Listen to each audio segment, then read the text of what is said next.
Hello, everyone. Welcome back to the Slow Flowers Show. I'm Deborah Prenzing, and I am thrilled to have an international guest today, Eva Eliasson of Snittblomsodlare, which I'm not trying to Yeah.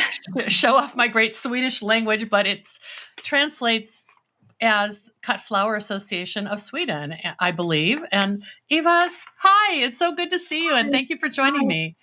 I think your Swedish is really good. I wore blue for you. Yeah. Oh my gosh. We would love to have a more English sounding name, but actually it's Swedish for, as you say, cut flower growers in Sweden. Society of Cut Flower Growers in Sweden. Well, I mean, what do they say about branding? You say what you are. So I think that's great. Well, welcome to the podcast.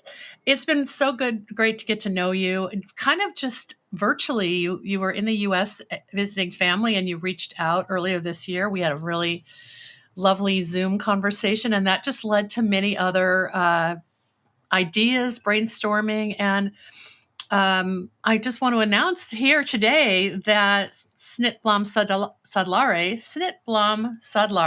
it's going to roll off my tongue soon, also known as Slow Flower Sweden, has joined Slow Flower Society as an international member, and I want to celebrate that and welcome you and welcome all your wonderful colleagues. Thank you. And you have been such a great inspiration to all of us. So for us, it's really nice to be a part of your association as an affiliate.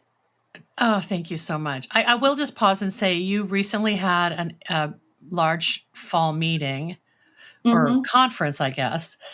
And I joined you virtually and gave a presentation, but how many people were in attendance at that? I think around 35 with the people online. Wow, that's amazing. And we also recorded it so that the other members can watch later on. Well, we have lots that we want to cover. And first, I thought I'd put up the PowerPoint that you created for us to share and have you walk us through that. And then we'll go into just our regular friendship conversations. We've been talking a lot about the things that we are mutually concerned about. So here's for people who are watching this on YouTube, you'll see how Snittblomsodlare is spelled, but the website is up here and the beautiful logo. I love your logo. Yeah, it's a sunflower. It's sunflower with roots. I mean, I think that's so symbolic. So please tell us about, I know you're in Sweden, but I don't know where in Sweden you're coming to us from. And I'd love to have our viewers and listeners learn more about where you are on the map. Yeah, so you can see Sweden over there. It's pretty high up in the north of Europe. So we're actually growing from up at the north, kind of close to the polar circle. It's like USDA zone 3 to 4. Wow. And then down at the south, it's like 7 to 8. So right. It's this map is helpful because you see what it aligns to in Canada. The furthest north in Canada is actually kind of aligned. And then even the southernmost part of Sweden is in, not by the border. It's mid Canada. And so it's a challenge for you. When we visit New York is, I think, along the same line as Rome.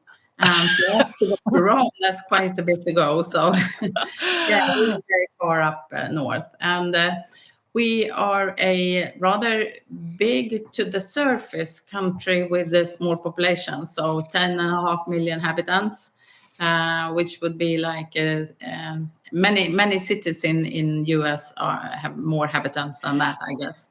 And we have Stockholm as the capital, and that's on the east coast, about 1/3 up in the country.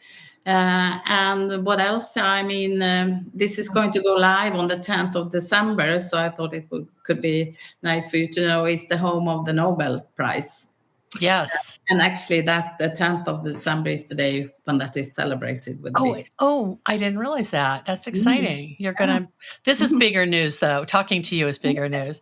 Where are you physically located, Eva? Are you? During winter time, I'm living in Stockholm. Okay. But then I threw in another slide on my farm, which is on the west coast, very close up to Norway. So this is a little bit of me. Yeah. Introduce your flower story. Well, as I write here, I've always grown flowers, but more as a hobby. And also, I had a job which could, from time to time, be quite stressful. I was working in business management and in the pharmaceutical industry. And actually, the last 15 years, I was in Pfizer, which is an American multinational corporation. So for me then to work with flowers and with the soil, it's been very, very relaxing, and also to recharge my batteries. So then unfortunately we had a situation in the family where we had disease coming in, and really a lot of things were changing. So after that, I needed to do something new and something else. So I went on this online education to become a flower farmer. And it so happened that I had a farm at the West Coast, which is my grandparents' old farm. So I started my farm there, and then I did another 1 year slow flower program at Gunnebo in the West Coast, a really good program. And I've been working full time with my flowers since then. So, and I haven't regretted it one day. It's fantastic. It's a way to, you meet a lot of new people, and to see all these wonderful flowers to grow. It's absolutely fantastic. Yeah. We have that term called the corporate escapee. And I think you would be a corporate escapee, that you were able to, and, obviously this happens for so many of our members, and so many women, especially, as like a major family, I guess, transition or crisis, kind of makes you pause and say, what do I want to do with my life? And it sounds like that's really what prompted you to get out of the business suit and get into, shorts and a t-shirt, as we see here. Some people say, so don't you miss like working with leadership and things like that? And I say, I have to use my leadership skills every day with my plants. Every morning I go into the greenhouse and I say, good morning, plants. What can I do for you today? I love it. Beautiful yourself. You're the boss. what leadership is about. Really, I love to that. To flourish, and now I have to see the flowers flourish. So it's really nice. And we're going to talk about your leadership with the organization as well. What is Gunnebo in Sweden? Is it a university or a trade school? It's a castle. Okay. Where they have a different type of education in gardening, farming, and actually I would say that is where the slow flower concept really started in Sweden. And when we started the association, that is where the first meeting was held. Oh, wonderful. Here is the farm you mentioned that's in the family. And is it pronounced Dalblomster? Dalblomster, yes. Okay. It's beautiful. But on the west border is right up to the corner where we hit Norway. Yeah. So we have a lot of the old Vikings. That's this habitat. So actually we have found as soon as we need to dig in the soil deeper for making a new road or something, they have the archaeologists coming out, and we have found habitats that are 6,000 years old in my valley. So my goodness. Wow. And this was in the property was in your family then? Yeah, it's my grandparents' farm. And they had 5 kids. My mother is one of them, obviously, and she was born in this house. Wow. So it just happened that I had the fantastic opportunity to look after this farm. And it's really a pleasure. It's a fantastic place. Did you, what were what was the farm when your grandparents had it? Was it just a food and dairy farm, or? Yeah, it's they had 5 kids, and so it was. It's not a big farm; it's a small farm. So it was to grow crops for their animals and for themselves. And even though it's been quite poor and difficult, and the fields are not big, or so I mean they're good, but they're not big. It was a tough life for them, really. Yeah.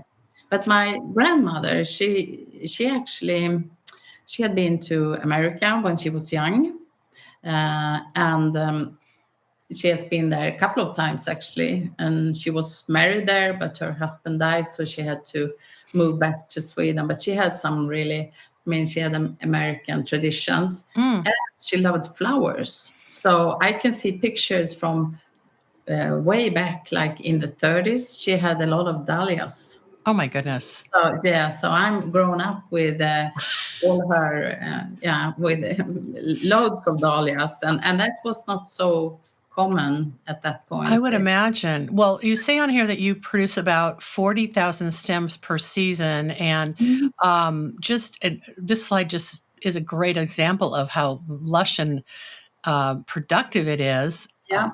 So we, and I think I grow in a rather typical way for many of the members in the association. So it's kind of dense. So per square meter is very highly producive and effective. And obviously we have a lot of cut and coming in flowers and a lot of varieties. And I tend to go towards more and more varieties and fewer amount of plants, because my farm is also more and more producing for weddings. So Right. I would like to be able to accommodate any kind of visionary thinkings that the bridal couple has about what they want it to look like for their big day. So yeah, and I would say it's very very productive. I have flowers from kind of the first week of May, when I have the tulips and narcissus, and then all the way down to we have the first frost, which is for me about middle of October. Okay. So a lot of people can relate to that season. I'm just curious, geographically, do you physically move here in the growing season?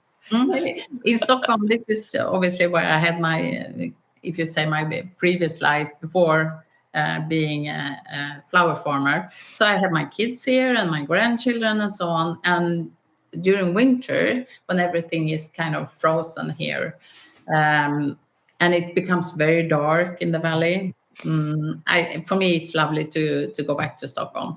Yes. But then I start my first seedlings here. And then when they become too much in volume, I need to go down there. So I usually like first week in March. And then I can tell you that my car is absolutely filled with plants and everything. I love it. Yeah. And how many miles or how long is that drive? I don't know the in miles, but it's 500 kilometers. Okay. Okay, so you're not going back and forth in a day. No, yeah, I can, but rather not. It's a 6-hour drive. Wow. So I go down there in the 1st of March, and then, as you know, with the plants, it's like babies. You can't leave them. So I tend to be there pretty much the whole time until mid-October. Eva, where are your clients, though? I know you do weddings, but you also work with a lot of hotels. Are they more in the urban area? Yeah. So up on the northern west coast now, the last 20 years, it's become more and more popular for summers. It has always been like a summer spot, but now it's become kind of really popular, and they have built a lot of really nice houses in many of these little fishing villages and so on. So it's quite crowded, and for me the season starts. So I tend to kind of start my seedlings early, because I need to be prepared to sell flowers from as April. early. Well, like no, yeah, but I mean the summer annuals from June, and anemones and ranunculus and all of that. So yeah. So Okay. and then I have there are some big hotels out by the coast, and also the flower shops. They have a quite intense season over the summer.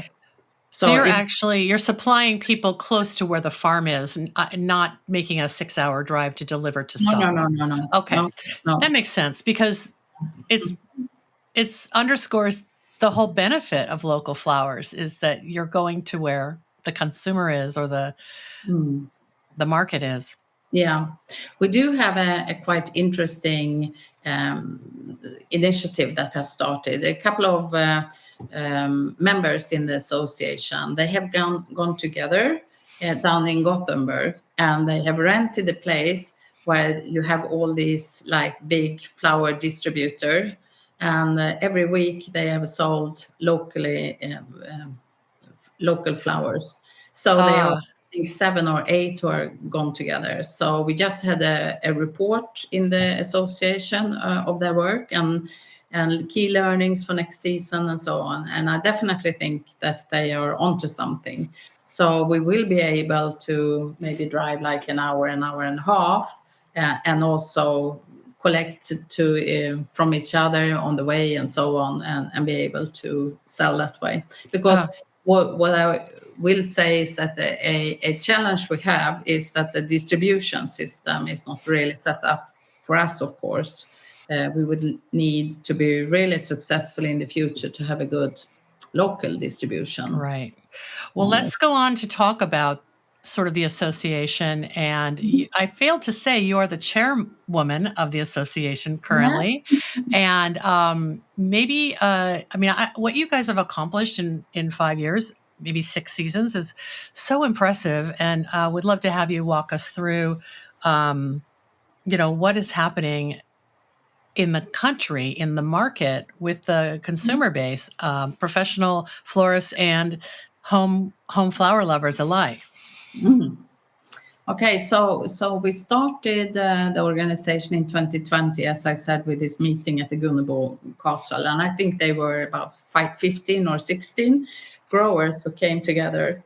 So, like, this way to grow is not new. We actually have a member in our association. She has been growing flowers like this for 35, 40 years, selling them at the marketplace and so on. But I would say that what happened coming from your end with all this inspiration and so on, it kind of made everything also flourish and spark, and more wanted to do it the same way. So these people, they met on the internet, and they thought that they wanted to go together to become stronger and to learn from each other and so on. And that was kind of the starting point. And then they set up these membership criteria. So obviously you have to grow flowers for a commercial purpose, but also that we all have a company with these specific codes. So it's not like you just do a little of it, but you actually have a company as a fundament. Mm-hmm. And then also that it should be small scale. And they choose this definition, but I would say this is a EU definition for small scale. But in that respect, I would rather say that we are micro, because most of us, we don't have employees. We are only by ourselves. Sure, you're solopreneurs. Yeah, and these 2 million euros, I think everyone would be super happy if we had that. But we're small scale, and also we give consent to refrain from chemical non-degradable pesticides and mineral fertilizers, and we don't use heated greenhouses. We grow outside, but that is kind of the boundaries we have. So you can see it's not much. So when you look at the members, we are very diverse. We sell from very different perspectives and channels. It could be like I have people who could come and cut themselves on my farm, or I have prescriptions of bouquets, or I sell to flower shops or to weddings, or to, or I do a mix of everything. Right. Or if I also have like workshops in my home, teaching how to do florist work, or so it can be. It's very diverse, and we also think that it's a way to make the business also sustainable from a business perspective. We need to elaborate kind of different routes and what is good for me. So we try to be good at knowledge sharing. It really resonates with me because so many Slow Flowers members in North America have very much the same profile that you just described. And this is, I love this so much. So in 2020 we had the pandemic. Remember, we couldn't really meet and so on. So the first time we could meet was 2022 in the fall, and then we gathered physically, and it was fantastic. We had a 2-day meeting, and we talked about what is the aim with the association in depth, and also the goals. And the aim of the association is two. So we want to kind of get the word out about sustainable growing of cat flowers, but also to be this meeting point where you can share knowledge and inspire each other and help us to flourish our businesses. Well, and you've grown from 15 original members to over 200. So there's definitely been a demand, and people were just waiting for some way to react and gather together. So that's pretty impressive. What do you like, the bridal bouquet? I love it. Is it your design? No, I wish I could take credit. Is it one of your members though? Yeah, Sofia Sima up in Dalarna, and it's 100% dried flowers. Oh my goodness. Well, I could tell the ferns were dried, but I did not, and maybe the hydrangea, but the dahlias are stunning. Yes. And the eucalyptus. Well, pretty nice. I'm glad you're sharing some of the work of your members, and So when we have this meeting now then every fall. So the first meeting we focused on getting some long-term objectives and goals. And the first one that is the most important one. Our flowers are a natural part of the flower market. So and they are not by far, and we really hope and wish for that they should be that. I mean the flower market for cut flowers in Sweden is quite big, but we have a tradition of buying flowers, and they buy Friday bouquets, people, and put them on the kitchen table and so on. So if we could just take some part of that market, that would be a first really good step. Could I just pause and ask you about that? First of all, you mentioned the Friday tradition in Sweden of buying flowers and bringing them home. Like people in the U.S. talk about Europe being so much more habitual in their flower consumption. But are you saying that most of these are not local? They're imported, or where are they coming from? Yeah, we don't have any statistics, unfortunately. Yeah. And more, as you can see, that we are becoming more and more members, but there are more and more outside also the association who are growing flowers. And it's becoming more and more common for people, they grow their flowers and they sell them like a little stand where people pick up the flowers and then they send money over some type of PayPal. Just like at the end of the driveway by the front porch or something. Yeah. Okay. Yeah. So these kind of flowers, it is spreading, but by far, I would say the mainstay would be through imported flowers. Yeah. Definitely. And is it mainly Holland because the market is so big? Yes. And it's like 90% Holland, but that is from and through Holland in that statistic. Yes. Because they have major flower auctions where they channel in flowers from all over the world. Yeah, it's like you've got this 10,000-ton gorilla sitting on your shoulder, pumping commodity flowers. And I know some of them are really high quality, but they're produced in a way that's different than you would advocate for. They're just there, and you're having to be this little David and Goliath story trying to capture the attention of the consumer. But that is not impossible, not in my eyes. Yes. And my dream, if I could have a dream, would be that it shouldn't be me depending upon me living next door to a flower farmer or knowing someone who knows about this and so on. It should be that a choice for me as a consumer. So when I come into a flower shop, any flower shop, I could have a local choice. That is my dream. Yeah. Then I would consider us being a natural part.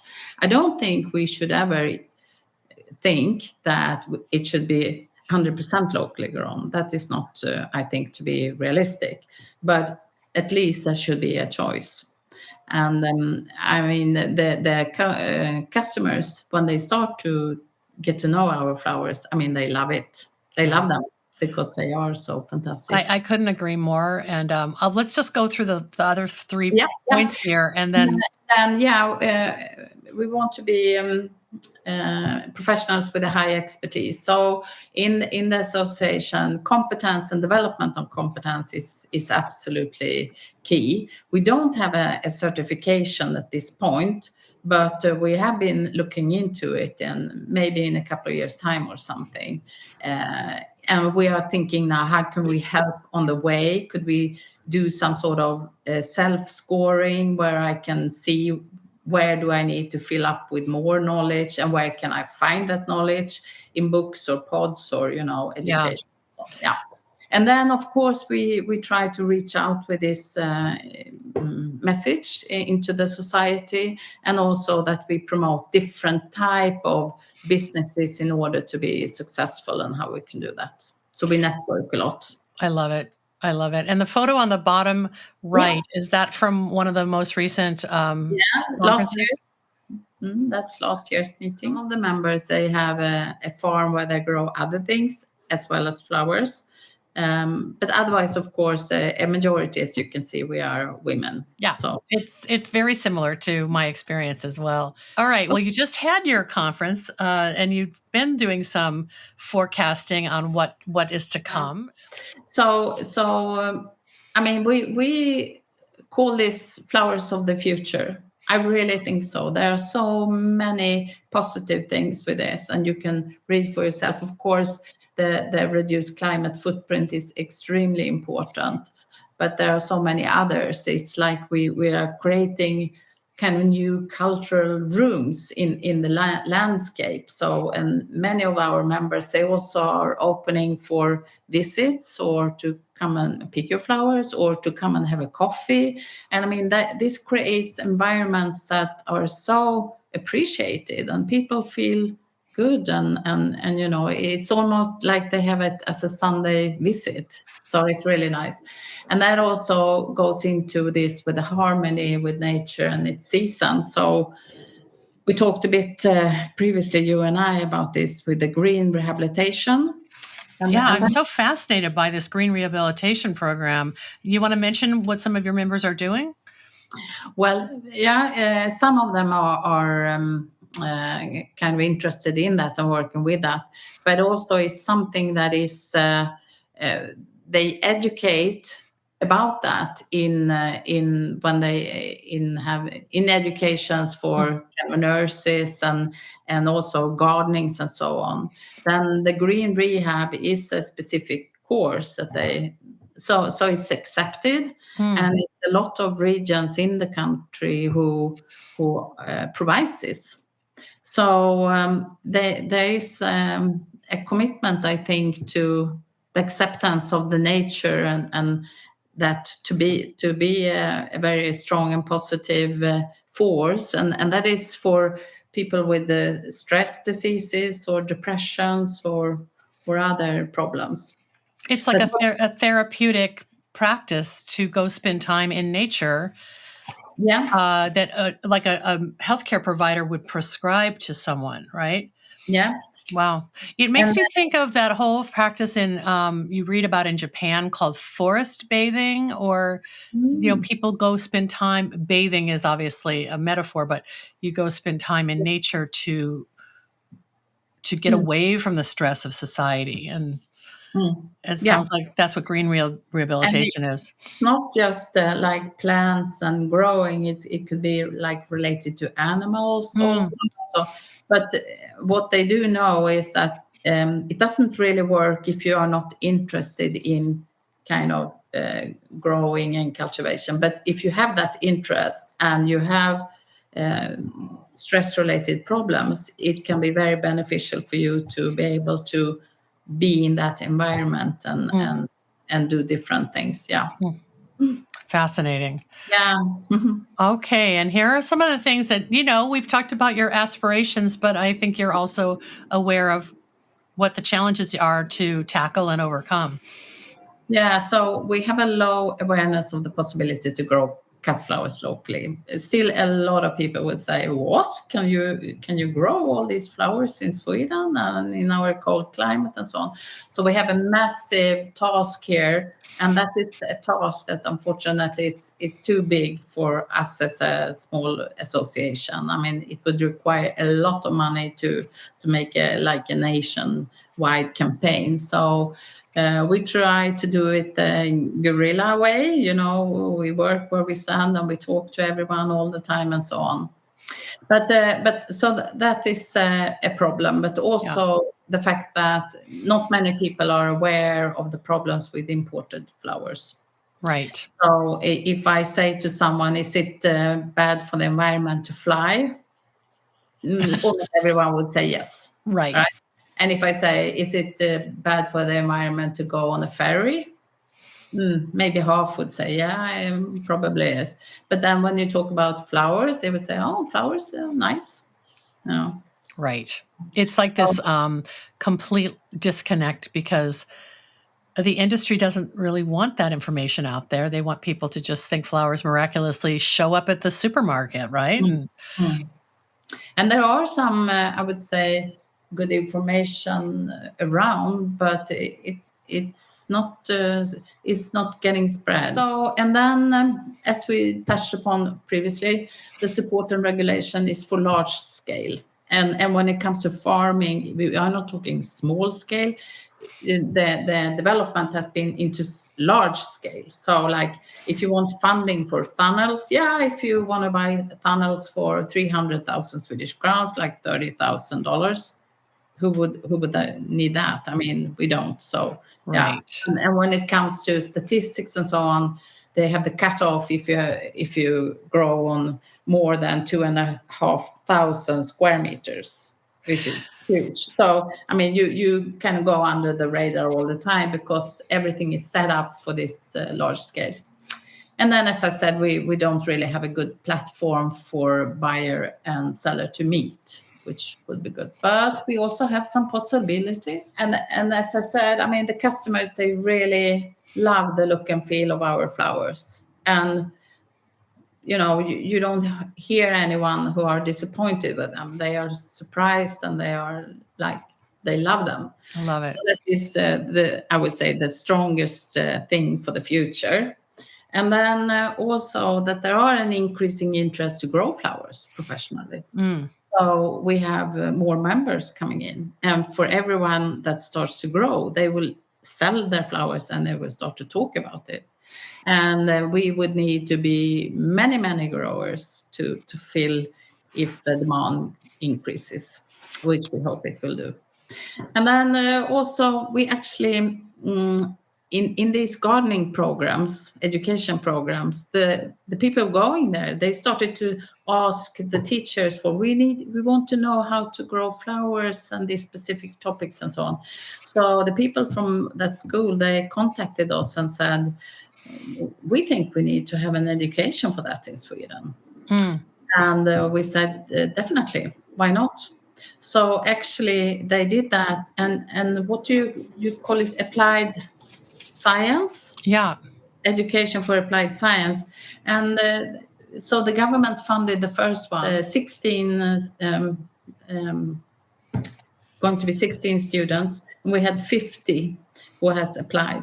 So and this is for a how many months or years would that program be? It's a half a year part-time. Wow. So the aim is for them to be educated to cut flower farmers. That's amazing. So clearly the demand is much higher than the available slots, but this is your demonstration project in a way, right?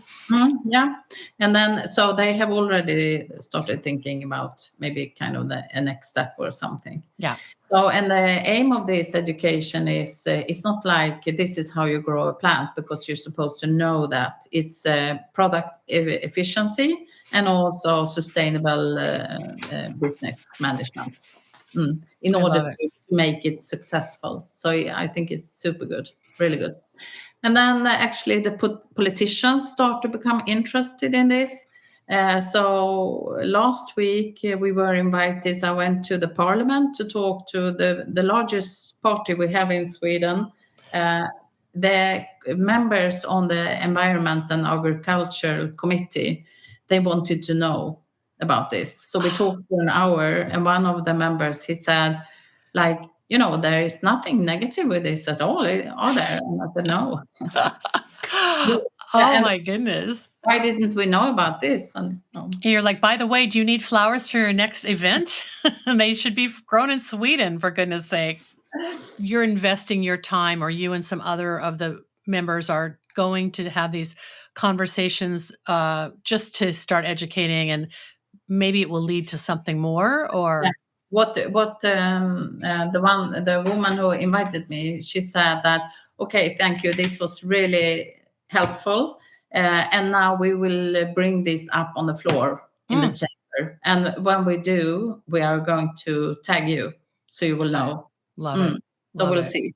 And then also they said more people in the parliament needs to know about this. We would like to invite you for a hearing.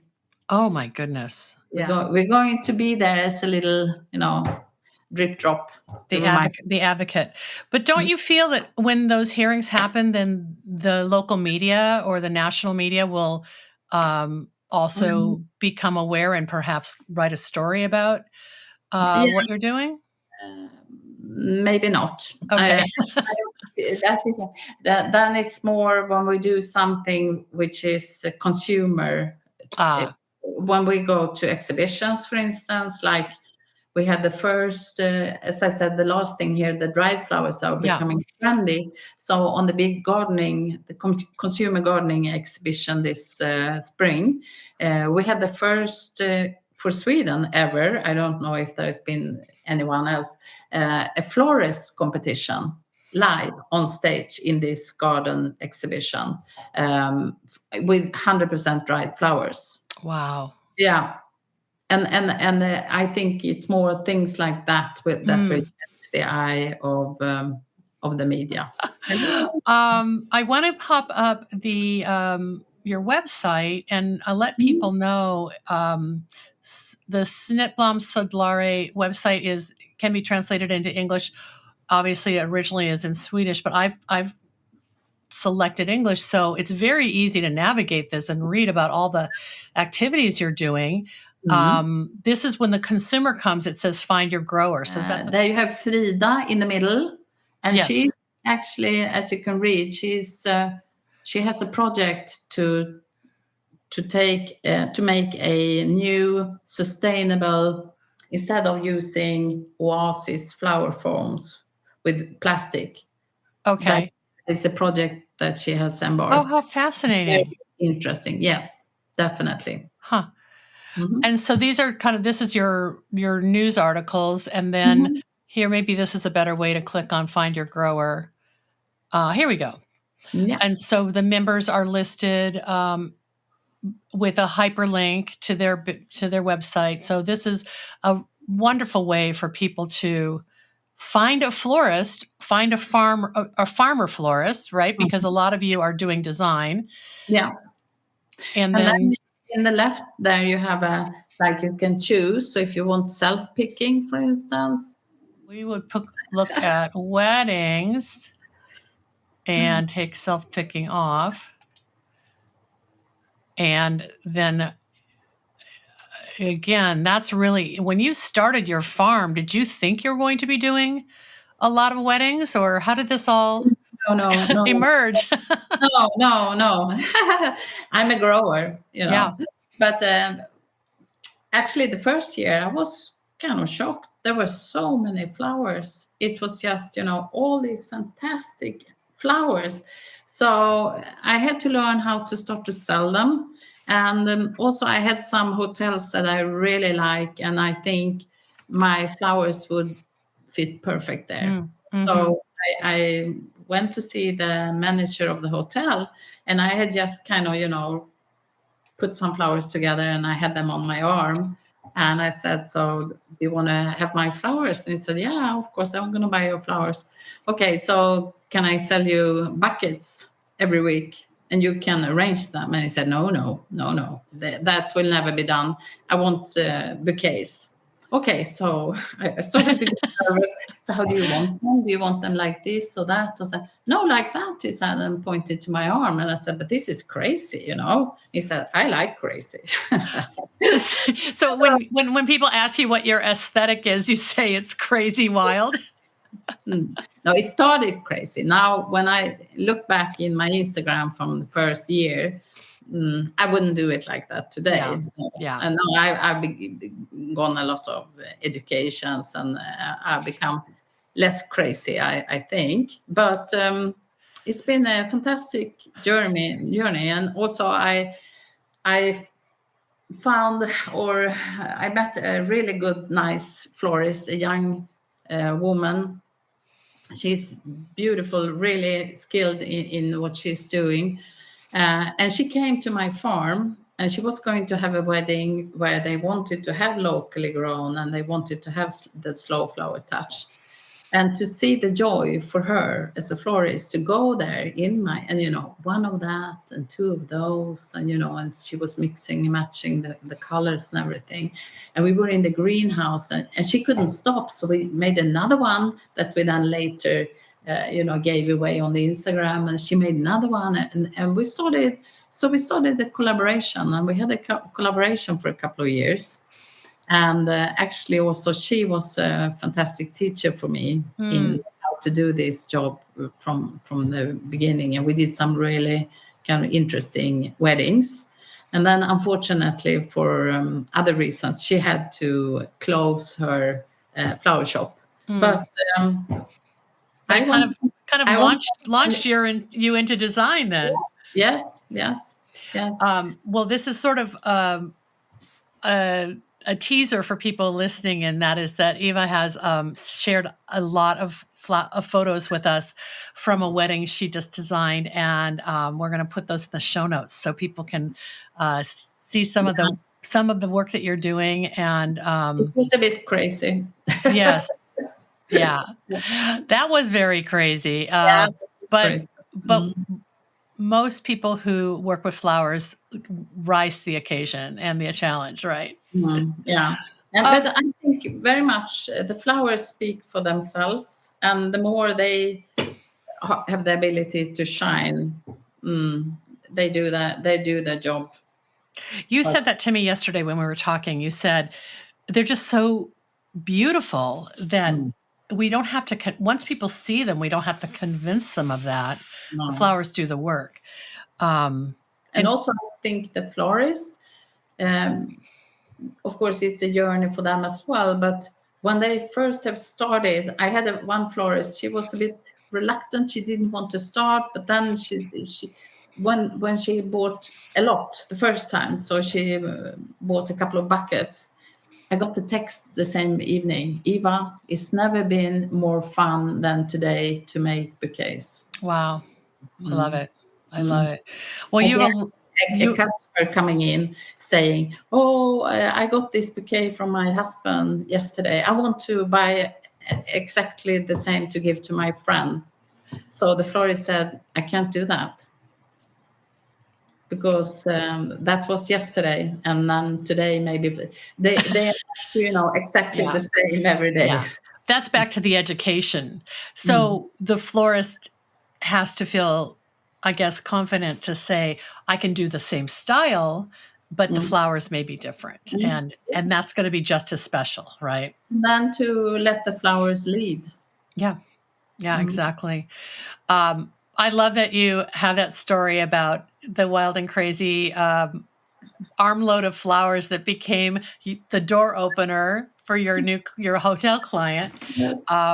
And when people display your flowers in the hotel lobby, do they say these are local and these were grown Yeah, here? we do. So actually, I had to make some sort of little commercial brochure because a lot of the people they were asking for the flowers, where they came from, and so on.